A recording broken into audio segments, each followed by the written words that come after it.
Alhamdulillahirabbil alamin wassalatu wassalamu ala asyrofil anbiya'i wal mursalin wa ala alihi wa sahbihi ajma'in. Amma ba'du. Bapak-bapak, ibu-ibu, ustaz-ustazah yang kami hormati, khususnya Pak Irfan yang telah menghubungi kami dan koordinir kegiatan ini.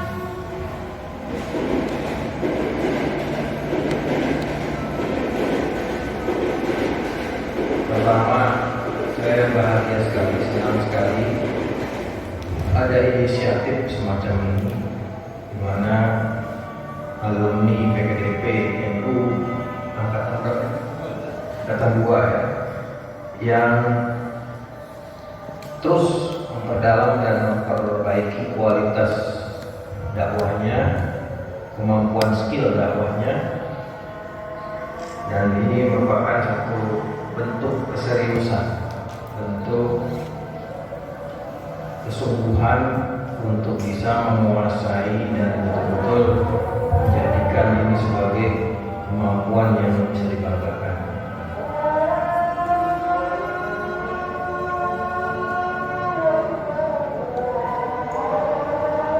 Saya terus ngomong aja ya, karena kalau ada orang sholat jamaah nanti waktunya terlalu. Bapak Ibu yang saya hormati, saya catat setiap orang tadi, ya, setiap orang saya catat namanya, kemudian apa yang mungkin perlu jadi catatan, gitu ya. Saya tidak menyebutnya kekurangan, tapi menyebutnya sebagai sesuatu yang perlu diperbaiki dan ditambah.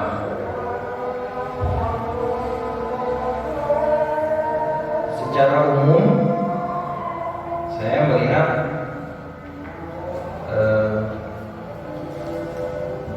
secara positifnya dulu ya, serta sudah cukup percaya diri, sudah bagus, nggak ada yang gemeteran gitu ya, yang ke panggung, sudah cukup percaya diri.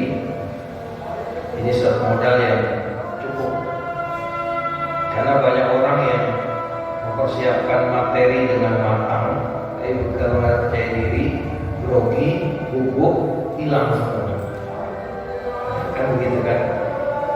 Meskipun kalau biasa hebat, begitu di panggung, grogi. Dan setiap orang punya percaya diri di bidangnya masing-masing. Mungkin itu termasuk orang percaya diri kalau pidato, ya kan? Tapi nggak percaya diri kalau suruh nyanyi di depan, ya kan? Kalau suruh nyanyi pasti grogi. Tapi sebaliknya kalau penyanyi pede kalau nyanyi, tapi coba penyanyi suruh pidato, bisa. Jadi setiap orang punya percaya dirinya masing-masing, dan ini yang modal utama. Jadi sudah bagus, alhamdulillah. Saya lihat kalau tongkrongannya sih udah ustaz-ustazah semua, gitu ya, tongkrongan. Kan tongkrongan penting, ya. Tongkrongan penting. Apa tongkrongan itu? Tongkrongan.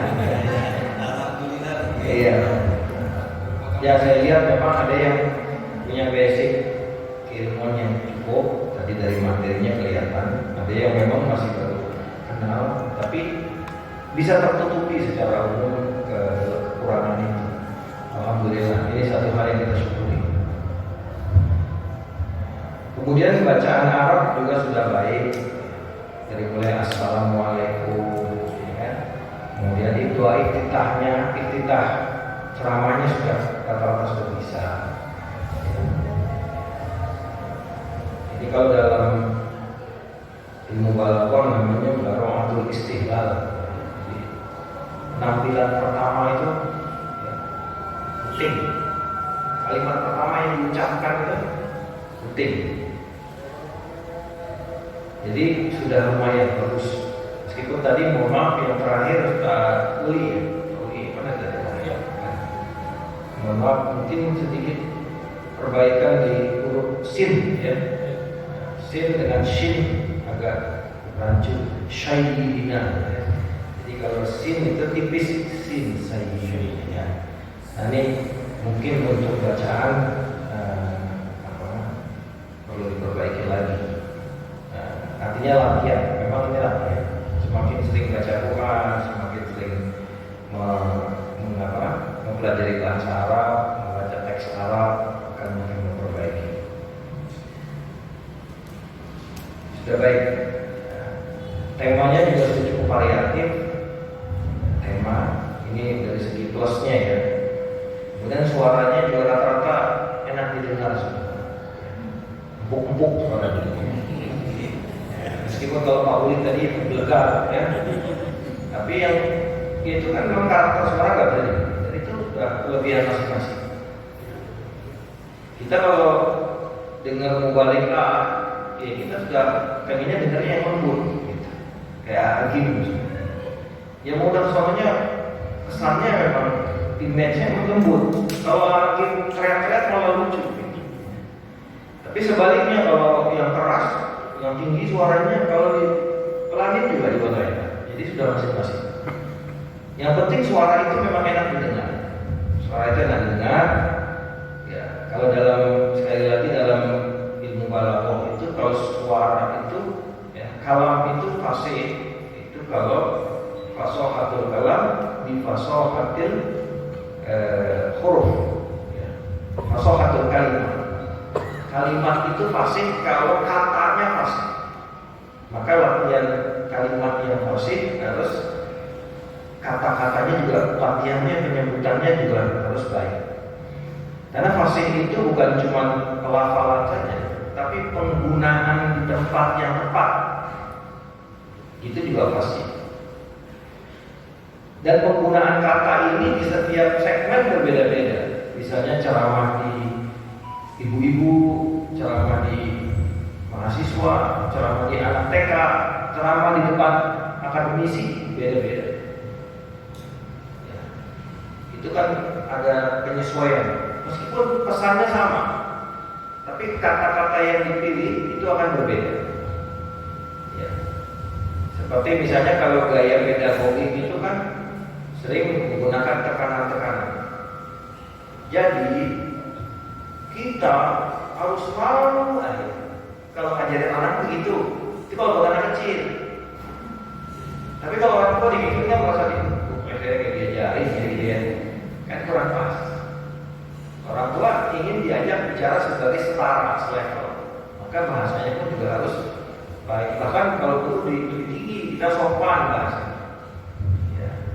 Nah ini suaranya sudah cukup baik, ya, diperbaiki lagi. Yang masih agak mungkin cempreng, ya cemprengnya biar bisa lebih. Karena memang di podium dengan di bawah itu beda.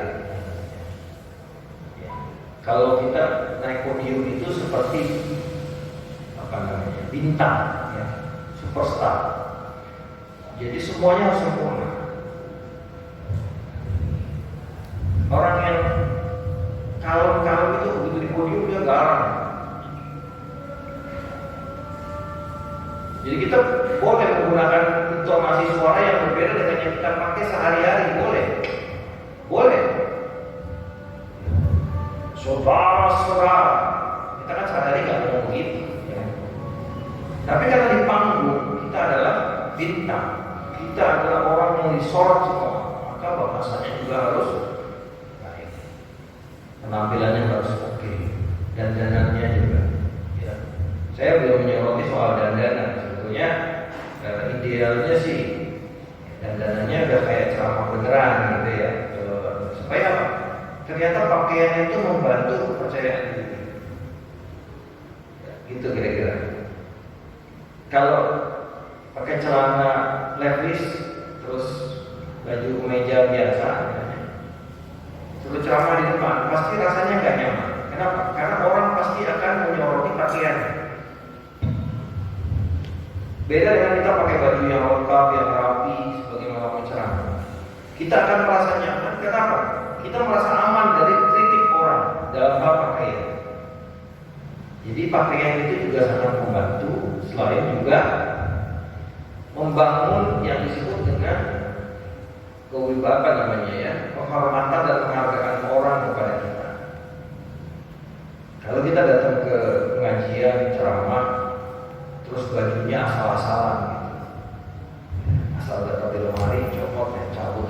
kan. Nggak ada tema di baju ceramah, baju kerja, baju bisnis, ya, baju ngobrol sama keluarga, nggak ada bedanya, nggak bisa begitu. Harus ada. Maka Ustadz itu memang koleksi bajunya banyak. Kalau yang sering manggung ya, gitu. Saya kadang-kadang, pakaian saya banyak amat ya. Gitu. Kadang-kadang kita merasa butuh untuk apa? Untuk nambah. Karena tampil itu dulu kan malu. Masa bajunya itu dulu gitu. Mungkin kita belum bisa kayak sebuah hal ya. Penampilannya itu terus gitu kan. Mungkin beliau itu puluhan baju warnanya putih semua, meja semua. Jadi ya, itu juga termasuk sebetulnya ciri khas. Boleh juga mau begitu juga nggak apa-apa. Ciri khas dari awal itu boleh. Lalu dari segi minusnya, ya, saya melihat masih perlu lebih banyak komunikatif dengan audiens. Lebih mirip khutbah jadinya. Bahkan tadi ada yang ditutup dengan doa seperti khutbah, ya. Allahumma fa'alna bala wal wabah, khutbah Jumat. Jadi komunikatiflah dengan audiens. Nah, saya pun makanya juga berharap ini memposisikan audiens seperti jamaah sepuluhan, bukan seperti teman latihan. Dan teman latihan itu pun yang audiensnya memperlakukan yang depan ini seperti penceramah sepuluhan. Ya. Jadi diperhatikan. Kasihan kan kalau yang di depan podium tapi di depan kayak handphone, semua banyak nunduk, semua. Jadi ngomong sama siapa nih? Ya, meskipun kupingnya dengar, tapi kalau tidak eye contact, dia akan merasa tidak dihargai, kurang dihargai, dan kurang semangat akhirnya. Ya, walaupun bisa juga sebabnya karena penceramahnya juga kurang menarik, jadi si orang kali akhirnya pakai. Jadi untuk ke depan komunikasi eye contact itu juga jangan diantarkan, ya. Pendakwah ceramah eye contact kepada audiens eye contact kepada perhatikan, pura-pura aja gitu. Kita dengerin puasa di ceramah. Betul, betul tidak? Betul, teriak. Kita gembirakan dia, karena kita pun nanti akan dia seperti itu. Setiap orang dari kita butuh untuk dapat support dari audiens. Maka ketika kita beli audiens, kita berikan support juga kepada kawan kita yang ada di kampus. Mulailah komunikatif, ya, mulai dialog, ada lempar-lempar pertanyaan, ada pancingan-pancingan, dan pilihlah kata-kata yang mungkin mengundang penasaran. Misalnya, bukalah dengan kalimat pertanyaan. Bapak-bapak, ibu yang hadir di sini, saya mau tanya, boleh? Boleh. Boleh. Apakah bapak-bapak, ibu-ibu ingin bahagia? Gitu kan? Jadi itu kalimat-kalimat yang memancing orang untuk perhatian kepada kita. Itu satu bentuk pertanyaan. Bapak-bapak, ibu-ibu, tahu nggak Presiden Jokowi itu siapa? Oh, misalnya gitu ya. Jadi dimulai dari pertanyaan. Ini orang ngomong apa sih? Jadi dari pertanyaan-pertanyaan itu akan muncul rasa keingin tahu. Ada juga memulainya dengan satu kisah, satu cerita, meskipun tidak harus dongeng, ya. Cerita fakta-fakta sehari-hari. Saya ingin mengawali ceramah saya. Suatu ketika, ya, misalnya seorang raja di negeri yang jauh di sana. Saya yakin kalau sudah pakai story, kira-kira orang mau dengerin nggak? Siapa dengerin? Karena orang itu punya kecenderungan mau dengerin cerita, ya kan? Apalagi ceritanya terus dipotong, kita lanjutkan setelah iklan berikut ini, ya. Pasti makin penasaran gitu, ya. Nah, inilah trik-trik untuk komunikatif kepada audiens. Ya seperti itu. Betul atau tidak? Gitu ya. Itu tadi misalnya baca Quran yang pertama tadi, ya. Baca Qurannya enak sekali. Nah, itu sebenarnya satu kelebihan, tapi belum bisa dikapitalisasi, jadikan modal untuk Almarhum PJ itu kelebihannya suaranya ngajinya, dan memang beliau itu koi almarhum PJ. Dan itu kok kemampuan ngaji suaranya itu kemudian jadi modal untuk ceramahnya menarik. Atau tiba-tiba dia baca sholawatan, kan? Jamaah kalau sudah ceramah sekian menit boring aja sholawatan. Baca Qurannya dilakukan dan sebagainya. Ini semua merupakan bentuk-bentuk komunikatif kepada jamaah audiens. Apalagi ibu-ibu kalau nggak diajak komunikasi boring udah. Ya, orang ceramah nih kayak khutbah depan ibu-ibu udah tinggal ngobrol sama ibu-ibu itu. Karena ibu-ibu itu senang banget bergosip memang. Oleh ya, ceramahnya pada cuekin. Maka pinter-pinternya kalau ceramah depan ibu-ibu. Dan pengajian ini yang paling banyak ibu-ibu. Jadi bapak-bapak juga harus siap ceramah depan ibu-ibu. Tapi enak ibu-ibu itu diajak komunikasi paling gampang. Betul, satu mesti jawab sama. Tapi ibu-ibu begitu. Coba kalau bapak-bapak ngeselin, ya. Betul apa tidak Pak? Aja gengsi bapak itu, ya. Kadang-kadang apalagi kalau kuliah zuhur, ya.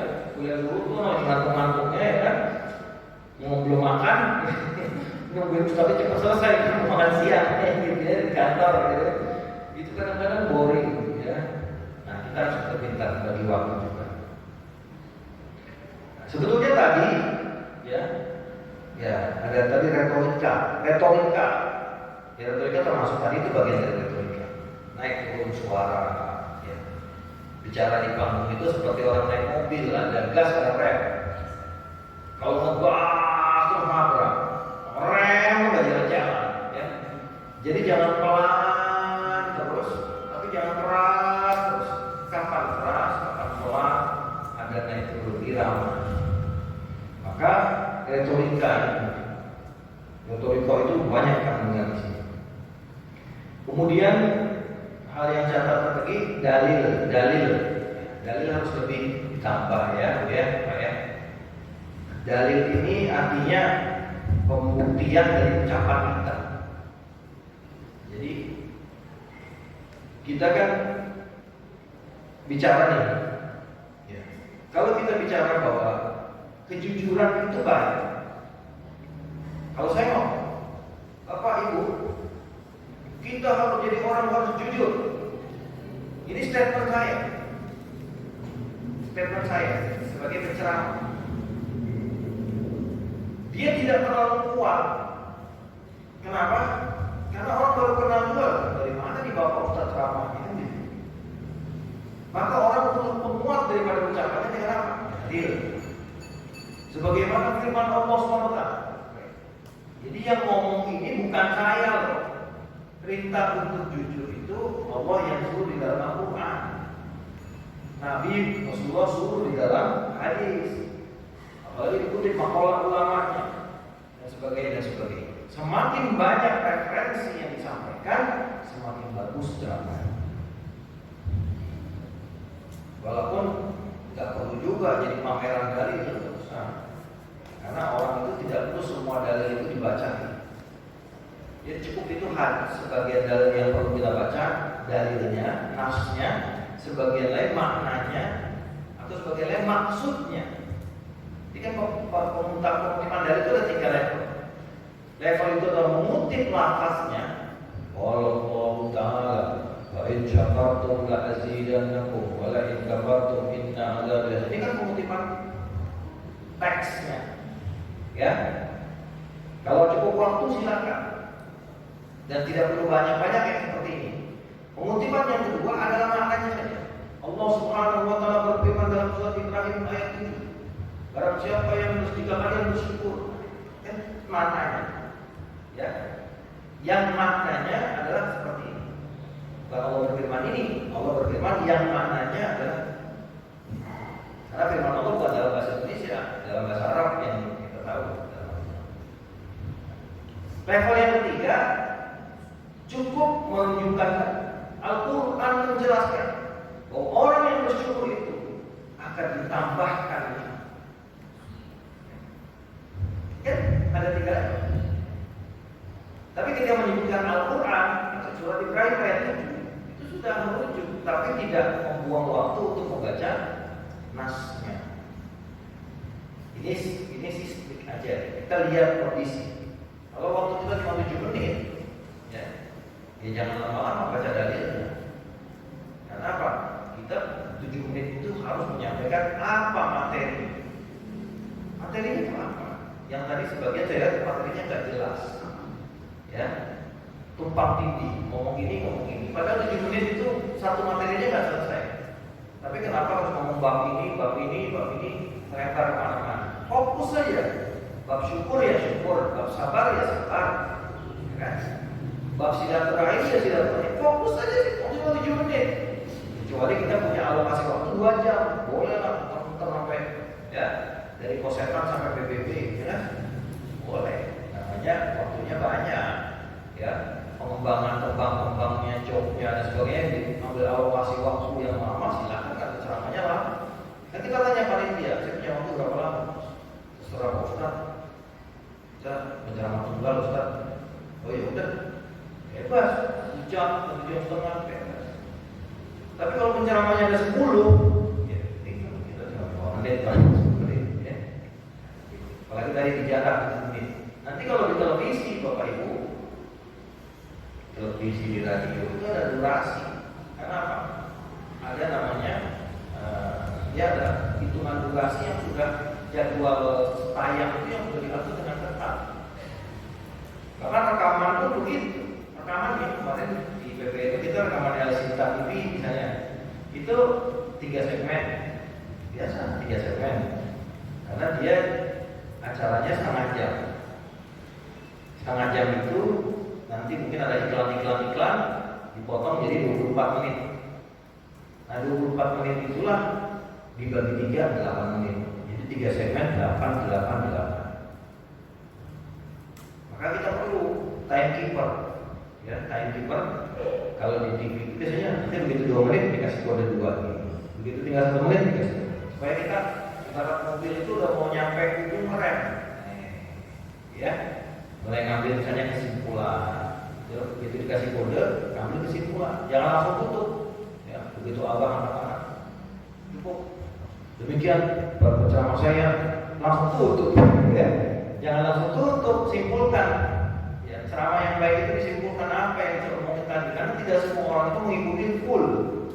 Simpulannya apa? Simpulan sederhana saja, tapi itu menjadi bekal yang dibawa pulang oleh audiens. Kira-kira begitu. Materi harus lebih menarik. Materi juga menarik. Misalnya, kita mau ngomong silaturahmi, gitu kan? Silaturahmi. Jangan tema saya ceramah kali ini adalah tentang silaturahmi. Garing nggak? Ya, garing nggak sekarang? Bikinlah tema. Kadang-kadang kita suka diminta tema. Saya kalau di ceramah di perkantoran ya buat nih, oke, tanggal sekian, ya temanya apa? Mau apa saya bilang? Ya terserah, saya usulin tema ini. Tapi isi temanya menarik. Misalnya kalau kita mau silaturahmi, ya kan? Gak usah mau silaturahmi juga bisa di judul misalnya. Kiat panjang umur dan banyak rezeki. Nah gitu kan? Itu kan ada hadisnya, ya kan? Tadi dibaca. Kiat panjang umur banyak. Sebetulnya kita mau ngomong silaturahmi, cuma tidak dimasukkan di judul. Supaya apa? Supaya orang mau datang pengajian kita di tema. Karena pengurus masjid juga butuh tema-tema yang menarik, ya kan? Misalnya tadi bab sabar menghadapi COVID, ya kan? Kita ubah kata-katanya. Misalnya, misalnya membangun ketahanan di masa pandemi, kan? Bahasa-bahasa itu kita kemas dalam judul, dalam tema yang menarik, sehingga orang tertarik untuk mendengarkan apa yang ingin kita sampaikan. Ini kan namanya bungkus, ya, bungkus. Casingnya menarik dulu, soal isi belakangan, lain lagi ceritanya. Orang datang dulu, tertarik dulu. Ini mungkin beberapa catatan saya. Ya. Jadi untuk dalil tadi, ya Boyo, kalau saya sarankan, kalau Ustaz Mahfud itu di PKM, itu saya di Poli itu, Ustazah itu harus banyak baca, banyak referensi. Ya. Kalau Darnawa itu mau jadi pendakwah, maka lumbungnya harus penuh. Lumbungnya kopernya penuh, koper dalil. Ya. Kita sudah beruntung, alhamdulillah di zaman sekarang ini teknologi memudahkan semua. Ya. Mudahkan semua. Semua akses, mau cari apa sekarang? Mau cari apa? Ada semua. Harusnya orang zaman sekarang itu lebih pintar daripada orang zaman dulu. Zaman Imam Bukhari itu satu hadis itu jalan bisa 2 bulan cari satu hadis. Karena yang mau ditemui orangnya dari negeri yang ribuan kilometer. Sekarang ratusan ribuan hadis di satu handphone, cari apa ya? Ada. Di laptop gampang. Teknologi memudahkan semua. Tapi kita harus betul-betul hati-hati agar jangan meninggalkan kualitas berguru, bersanad pada para guru kita. Karena ini menjaga kita supaya tidak liar. Jangan sampai kemudian fatwanya ngomongnya nyeleneh-nyeleneh, ya kan? Innama yakhsyallaha min ibadihi ulama. Sesungguhnya yang paling takut kepada Allah dari hamba-Nya adalah para ulama. Maka siapapun yang takut kepada Allah adalah ulama. Ular takut kepada Allah, ular. Kambing takut kepada Allah, kambing juga. Pohon toge takut kepada Allah, pohon toge juga. Jadi kalau mau keragunan, mau kemana? Mau keragunan, ngapain? Mau ziarah ulama. Iya. Tim MUI anggotanya campur, bukan manusia doang. Jadi harus jelas ilmuannya dan seperti tadi, Imam Nawawi sudah membantu kita nyusunin Riyadhus Shalihin. Wah, tema apa aja dari sini? Bab tentang sabar, syukur, tawakal, taubat, ada semua di sini. Ya. Mau yang zikir-zikir doa-doa, Imam Nawawi sudah lengkap, ada semua. Ya kan? Mau yang kisah-kisah, ada Ma'arif Uskuriyah, ada Duratun Nasihin, walaupun hadisnya kadang-kadang dipertanyakan. Ada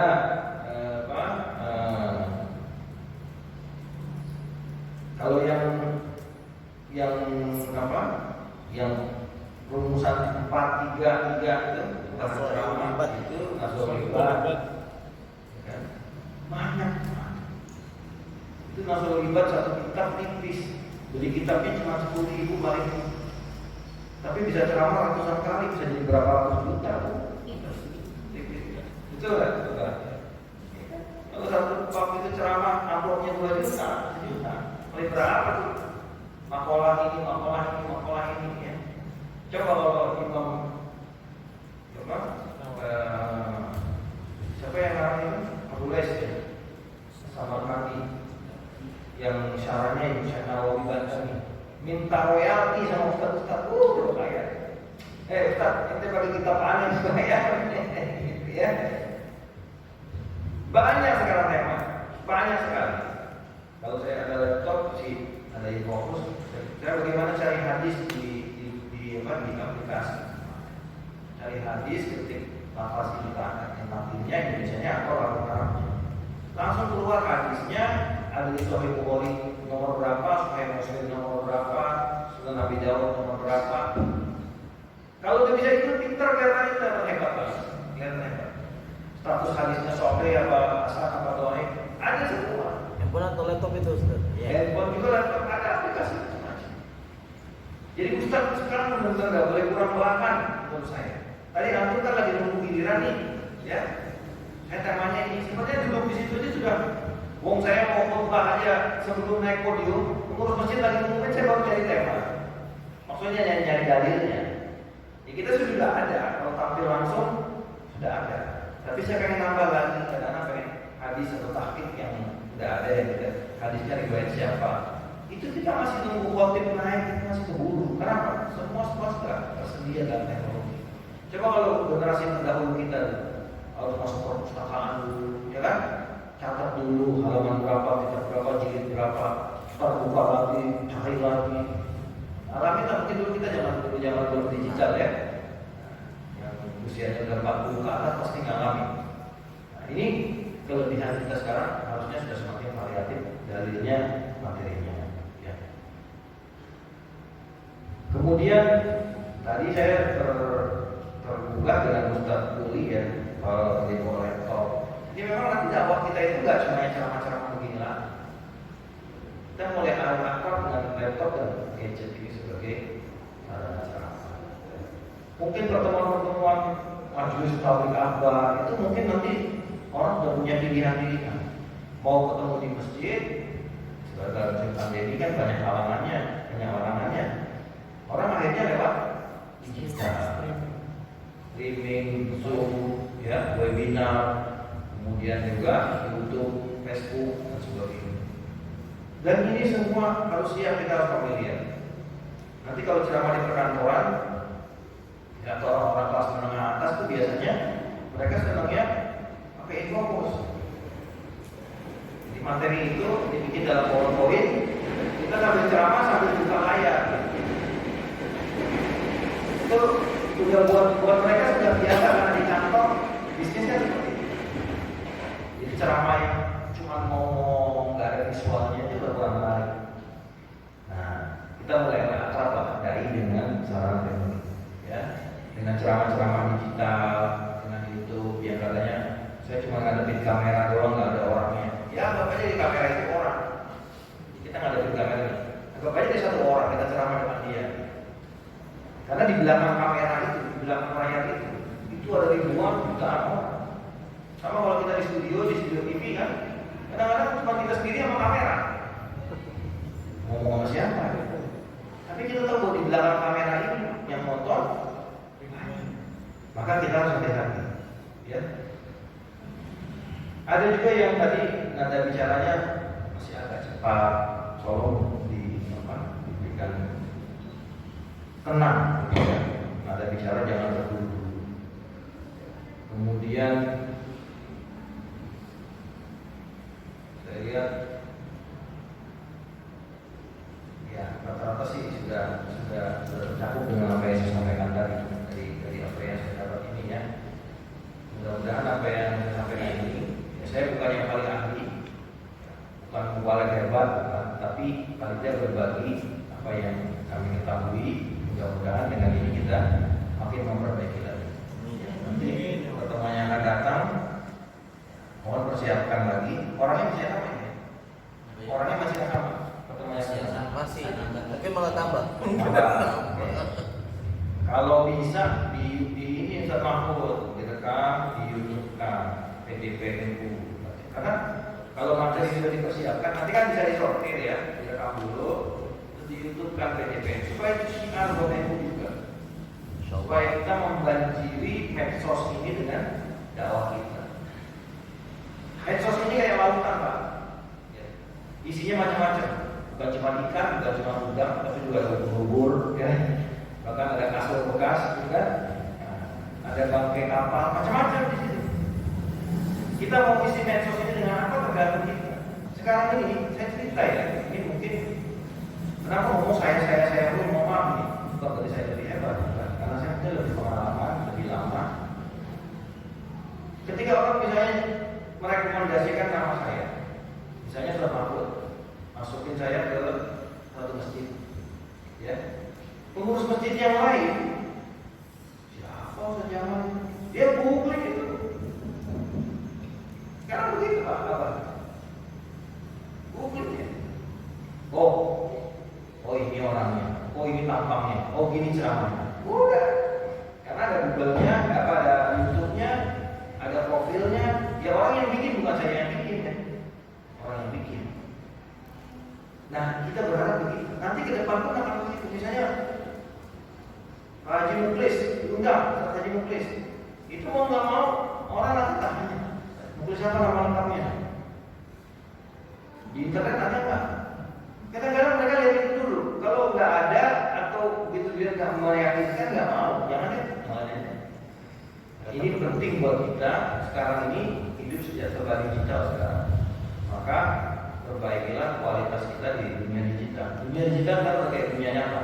Nah, semua orang di situ semua. Bahkan dikatakan nanti kampus, sekolah itu semua digital semua. Udah mulai kantor-kantor semua online semua. Jadi gedung-gedung kantor nggak perlu lagi. Sekolah, kampus, gedung nggak perlu lagi. Karena semua orang terkoneksi melalui. Jadi bapak ibu nanti anaknya kuliahnya di Amerika, tapi kuliahnya masih di Jakarta, masih di Jakarta. Sebagai mahasiswa di Amerika, terdaftar resmi mahasiswa Michigan University, Ohio. Kenapa? Online. Dan itu akan ke sana. Dan kita akan bersaing. Termasuk ustadz-ustadz pun akan bersaing. Ya, dengan ustadz-ustadz yang lebih hebat di Indonesia atau para syekh-syekh dari luar negeri. Itu bersaing. Maka kalau kita tidak meningkatkan kapasitas kita, ya paling kita mainnya di kampung-kampung kita doang. Ya kalau di kampung kan masih kita ya, di salim, ngajian ibu-ibu, ya kita aja deh. Tapi kalau berbicara luas, kita makanya harus melebarkan sayap di dunia digital. Artinya ada rekaman-rekaman, ya, konten-konten yang ada bisa dilacak dengan kita di sini. Ya Pak Baru, saya kira ini yang bisa saya sampaikan. Ya, mohon maaf kalau saya bukan menggurui, ya, bukan ngajarin bebek berenang, kan? Tapi ini sebagai saya sharing saja supaya apa yang kita praktekkan hari ini next better, ya, insya Allah lebih baik lagi. Apalagi kalau saya masih ikut lagi, kita bisa lihat perkembangannya. Wah, iya. Ya boleh diganti juga di LDN itu kan banyak ide kita nanti bisa diganti. Tapi paling tidak kita bisa ikuti perkembangannya. Nah, namanya diasah terus, pisau kan di atas lama-lama tajam. Jadi kalau buat kami nggak ada istilah nggak bisa. Yang ada adalah belum bisa. Ya, belum bisa. Yang ada bukan tidak bagus, tapi belum bagus.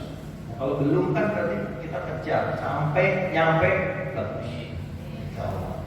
Ini semua mudah-mudahan yang Abah dan teman-teman semua rifis menjadi barokah, ya, untuk memajukan dakwah khususnya kalangan ilmu di kita semua. Tadi saya sharing ke grupnya LDN, wah mantap. Mantap. Iya. Abah ini JOP-nya naik di sini. JOP-nya naik. Baik, demikian kurang lebihnya mohon maaf kalau semua timbul dan doa. Ada yang doa, ada yang doa.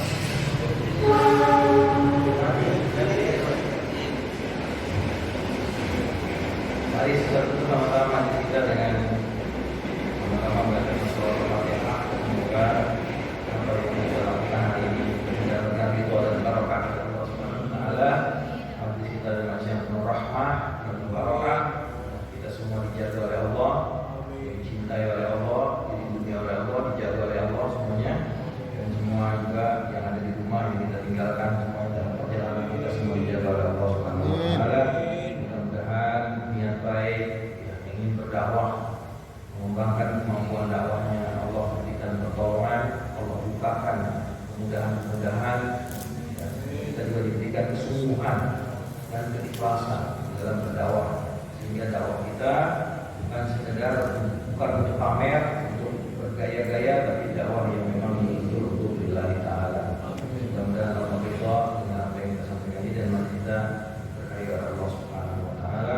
Kita doakan para guru kita, para kiai kita, khusus ya, para pendiri Nahdlatul Ulama, ya, masyayikh dan muassisin, ya, juga koordinator PDP kita, ya, Bapak Abah, Irfan dan juga semua yang ada di sini. Semoga selalu dalam limpahan rahmat dan berkah dari Allah Subhanahu wa taala. Amin ya rabbal alamin. Bidzaniyah wal kulli min shalih wa ila hadratin Nabi Muhammad sallallahu alaihi wasallam. Fatihah.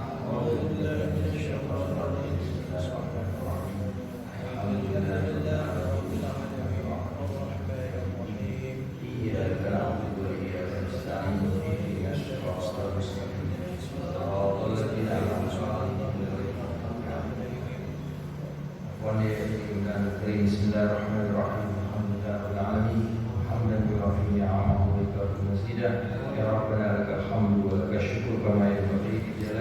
وعظيم سلطانك.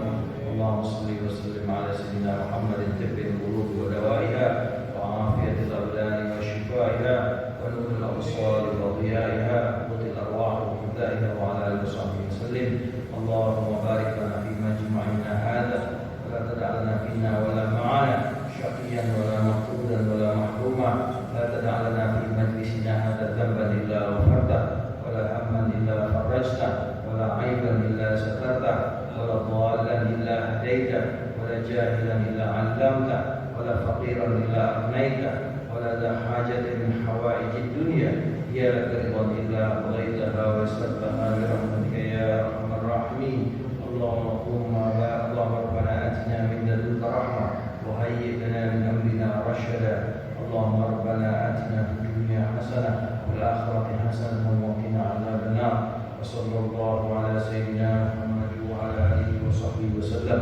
سبحان ربك رب العزة عما يصفون وسلام على المرسلين والحمد لله رب العالمين. السلام عليكم ورحمة الله وبركاته. Waalaikumsalam.